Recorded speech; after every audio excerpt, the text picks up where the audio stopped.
Сен анасың. Білем, бала бағу оңай емес. Шаршайсың, ренжейсің, әлемнен ажырап қалғандай сезінесің. Болашақтан үмітің үзілетін кездерде болады. Өмірім қызықсыз деген ойлар келеді. Осының бәрі жиналып келіп, ауырлықтың жүгін балаға ұрсумен шығаруға ұласады. Неге? Өйткені сен өзіңді жоғалттың. Жаныңнан адасып қалдың. 24/7 үйдің тірлігі, бала-шаға, айналаның көңілін табу. Ал өзіңше? Өзім сосын дейсің іштей.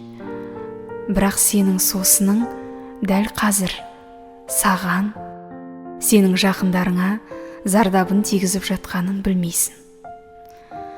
24 сағаттың біреуін, тек 1 сағатын өз жаныңа арнашы.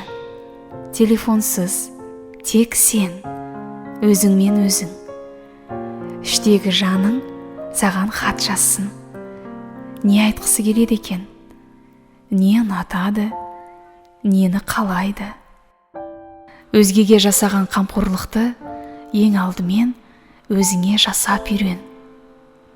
Бала үшін бәрімізде жауаптымыз әрине. Бірақ жаның жылап жатса, мазасыз балаңды қалай уатасың? Сен оған не бере аласың?